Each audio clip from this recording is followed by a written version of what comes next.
아무나 탐잡아 사진도 툭툭나 잣라니 돌아에 탔다 분식이야 한바 누릿미 राजकुमारी माँ Pangi शंशादा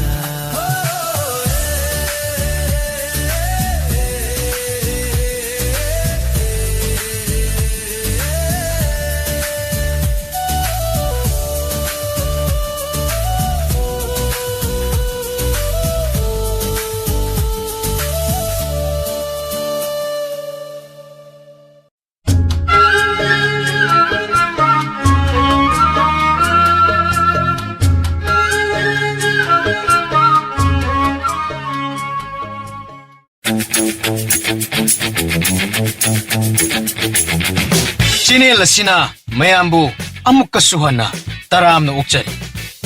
Channel asibu nungsibirabadi wari khak taraga thokpiki.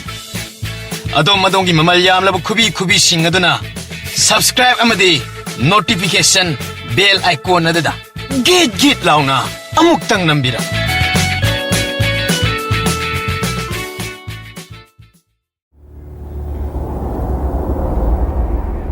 Satin mangkre umangdagi manai kharana huran khibo oirambe manai ani umangda satin sangalambani makhoi ani na oiramgani haibana chingba wari kayana lebak pungjaw thinkre konung manung satin mangbagi wari ngaktani numit chuppa sanareba satin nadubo umangda leidi lehoraba jala aduga karamna mangkreba tawbabudi sanalupa pikthana toplaba satin nama oibanina hek ubada pamba oiramgani ngangnabagi loiba naide konung chalaga pau pirhu manayani do tanna pau piramlaga umangda muk halakle Tao ningthau machana piras kanyamo satingi wakalda anaba muk haure hayore satingi wathokse sakfola kadore tan chadrabade ningthau masama umangda lengak pasya natragana Rajkumari oina laki harak pasya aine pakhang adu lon phongna ba yabra mangonda hangsi madi tunamgani adubo mangonda amuktang kupna hangkisita adudi nupadadi maron su thokte wangang swaite wangang bakharadi heirabani he hangduna amuktang yengosi hai pakhang o pakhang ada thetpa satin adu kadai di satkre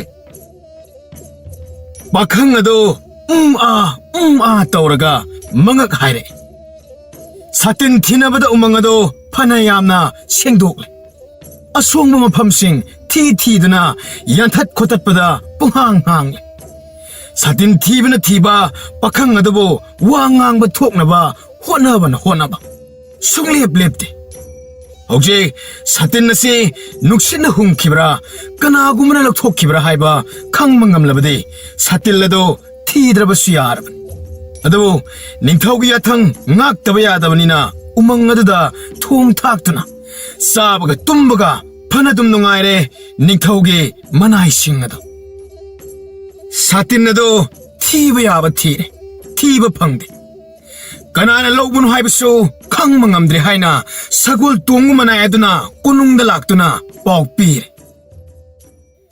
ningthau maharani nongmagi wakhal nungai taba henjelagle Rajkumari shu masagi phibam aduma kaisilagle ngahak leitana ningthau maharani machanapigi manakta sangduna wari watai tawduna chaba thakpa tawngnaba hone Rajkumari na hujik pamliba ase umangda mahak masamak chatpa asini masagi phibam aduda ningthau maharani na umangda chatpa do masadu kaya kandrabanina mipairi Masanapina ningthauda kan haibadagi ningthauna so ayaba pire manai masensing yamna cheksin sinare numit khara masadu kankhatnaba chaba thakpa yanaba tumnaba honare mangna chatkadabagi ayaba pirabanina राजकुमारीसु चाबा थक्पा याद्रबसु चासिन थक्सिन्नबा होने राजकुमारीने खंजरी उमंग योरबदी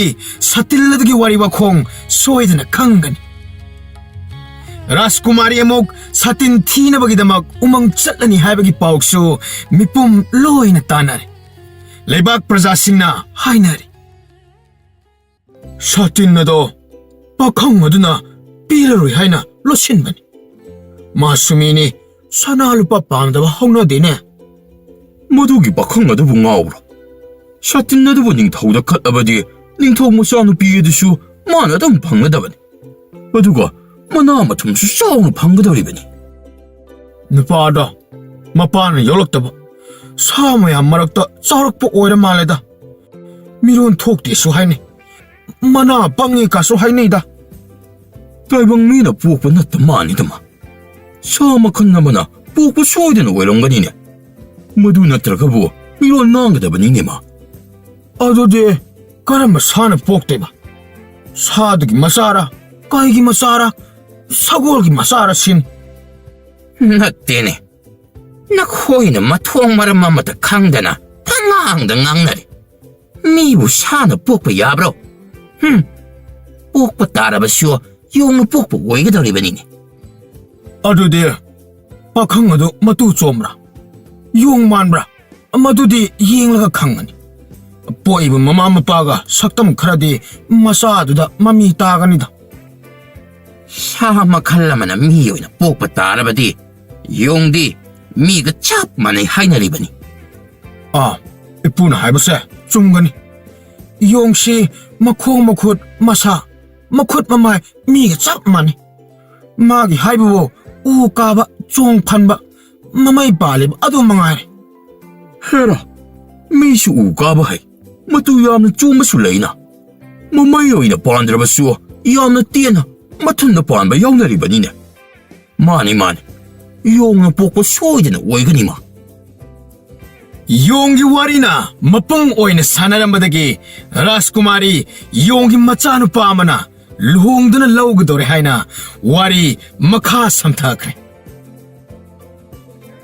वा ताइबंग मिरोन ngang थोकनबा मनाय खरन उमंगदा यारे खंदुना यामना कन honorary हाइनेने शातिन मांख्रिबादा खरा लेरगा पाउ सोइदना तानरकनी शातिन अदुबु पाखंग अमना सोइदना अैखोइगी निंगथौसिदा कल्लरेदना कदाइदगी फजलक्लिबा वारीनो मरी सुक्लै लिंगदना सातिन मंगदगी मांख्रे हारगा पाखंग अमना निंगथौदा कल्लरनी सिबो हाइनिंग पहाइदा हाइनबगी वा हाइदु तारेदा हाइमा अै हाइगे ताउसे उमंगदा शातिन लेहौरे तारबनिना राजकुमारी बु पामजाबा कनागुंबा अमना शातिन अदुबु उमंग अदुदा चंगलगा तमिना नत्रगना मुल्लगा लौरबदी मयारिदना राजकुमारी पामदबबु कना यावबगिनी मदु सोइदना ओइगनी तौबंग मम्मी यामना लेरबनी अफंग लाक्नबिनी सातिन थीबदा लेबाक पम्बा थबक इंखांग सुनाखिरबनी सातिनगी वारीसे तारदबा कोइरबनी हविक इनौ नौना सातिन लेरेदना वा लाउनरे सातिन अमुक मांख्रे मु हाइनरे सातिन हुरान फारेदना अमुक हाइनबा तारक्लनिदा मी लोइना सातिनगी वखलदा ngaunarabani राजकुमारीदा नतना लमदम असिदा लेबा हनु हन्थि नुपींगा पाखंग सरी पाखंग सोइनो राजकुमारी सातिनदा पंगाव ngaunarabani मांखिनी सातिन अमना अमदगी लाक्नरे खिनिको खुत्ता पाइबा इताउगी याद हुक्पा इसागी कुट लाउबा आइगी एदना angam फोइदना लौनरखिनी असुमना मतम कया हौख्रे ngasi phawda satil adu puraktuna kana matana ningthauda katlare haibagi pau tade राजकुमारी सो मागी मनाय मसिन कयागा सगोल समू दुलाई कयागा उमंग चटखे आना पुंगिंग मका लामनुरब राजकुमारी ngasiदी कया इहाई हाइनिंगदबगी मोंगदा दोलाई थक्ता तोंगलगा चटपाद उबदा मियाम हाइनी सतिन मांख्रे हाइबाददा राजकुमारी नुंगाई तना चटलेदा दोलाई तोंगलगा चटपनिना उमंग यौना चटपासी नुमित मरी मंगादी अदुम चंग नुमित मंगानी लेप्तना चटपना उमंग यावरे महै महै उमंगना चंगदुना पोथानरे राजकुमारी लागे ताबदगे हान लेरम मनाई मयामदो राजकुमारी गी मनाक्ता लाक्चरे पाखंग अदसो ngasidi फिरोल फजन सेट चादना अमुक हेना फजब हाइबदो ओइक राजकुमारी ना अहान बा हेक उबदा अहान बा उबा दुगा साथी न खेनारे राजकुमारी पुंगाव ngaw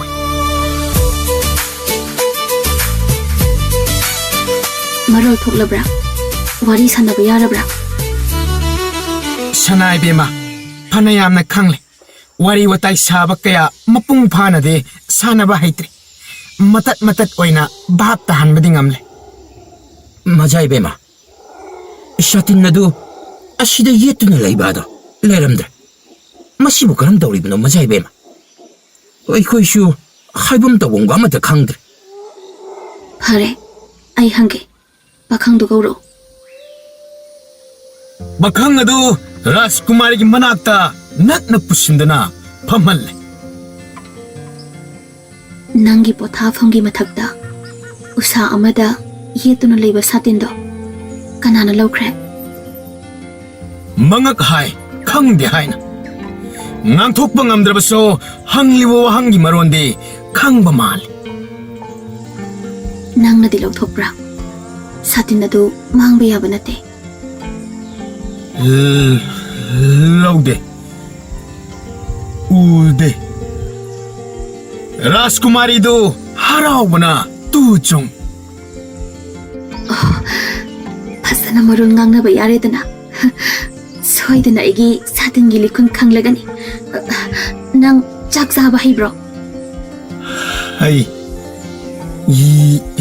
yamna chai ऐ से कनानो nu pi i ma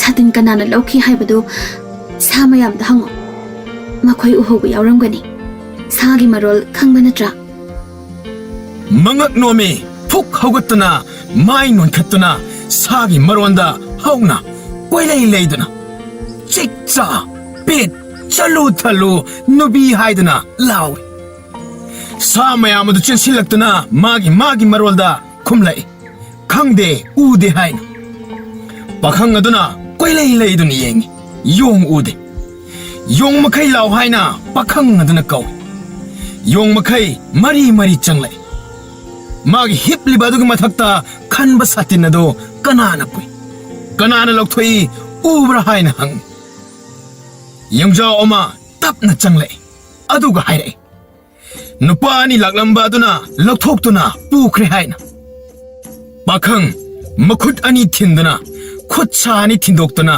ताई मी अनि लाई मी चटख्रे पुख्रे राजकुमारी बाप तारे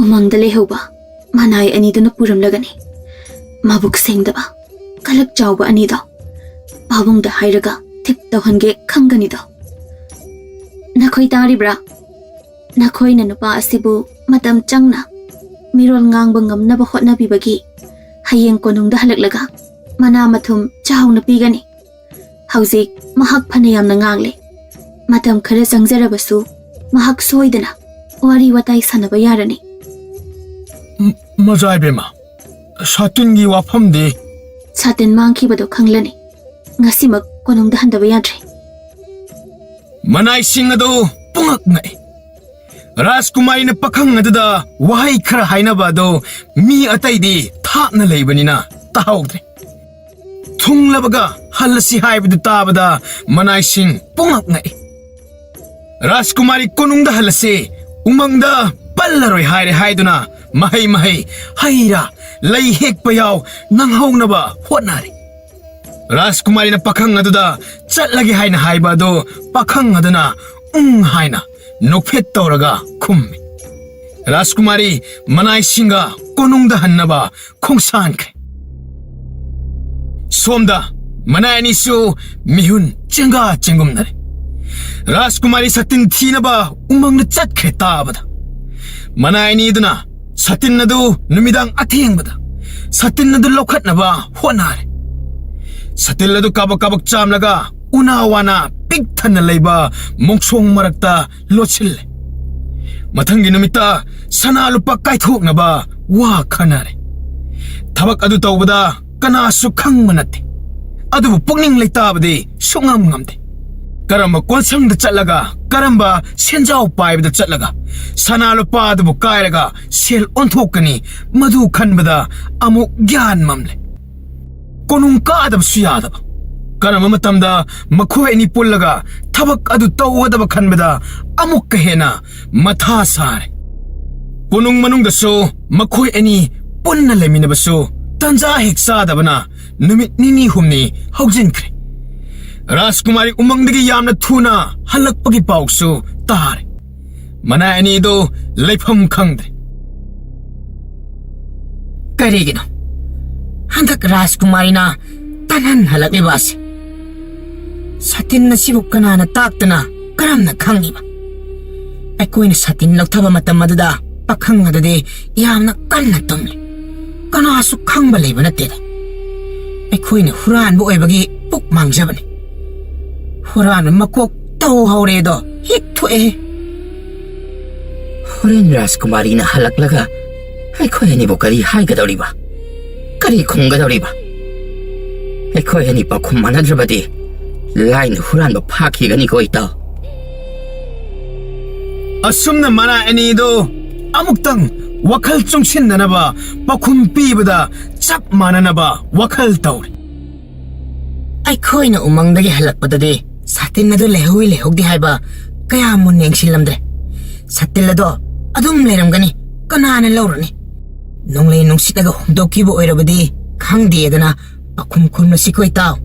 Hoy hoy ita. Adum na khumlasi. Asumna mana ani do tumpham chapam khanglaktaba koire. Kunung da mi sing na yengbada matau mandaba sapham kaidana ba honne. Panakan honaraba so sakham mado hek kai taw. Itaw, masiguma tabakse matung manok taw ba hongnati. Isa si ining khatam na chatpa mi wari sana ba ngamde. Hauji Rajkumari umangdagi kunung yarolaga karibu thoklaga ba. Asum wakal mayam asida mana ani do pothapam khangde. Mathangi numita Rajkumari manai mayamga kunung yarole. Rajkumari phibam sokchil. Yengbada anabagi saktam oire. Numito Rajkumari mapan thoktana phamungda tumina pothaduna leikre. Nithau Maharani anina yamna thawai wajana masagi manakta laktuna satingi wari wakhong hangnaba honaje. Rajkumari na mahak potharage harakpadagi Nithau Maharani amuk makha taramdre. Numidang phamungda longkhak long hiplaga wakhal tawri. Inay ani mabuk sengtre. Sanal lupa mi hobadagi makoy na satin do soidana puduna lakpo oirongani. Satin adu sidoktuna yonthoklam labadi aigi wakal arembada tare. Satin adu yaudana pakhang aduna konongda laknabagi maram suleite. Konong hek kanarakbaga pabungda manay anidu kauraga satin adugi maramda khanghanbana chungani. Makoy anigi pakhumdagi nungsit na hungkibra pakhang aduna lokthaduna honjek khrabra haibana chingba khangbangam gani. Mathangi numita Nithau manai ani do konung da kokhalle. Tanja adu da Rajkumari so manai ani dogi ihong pahong ba do yahong nabagi damak lai.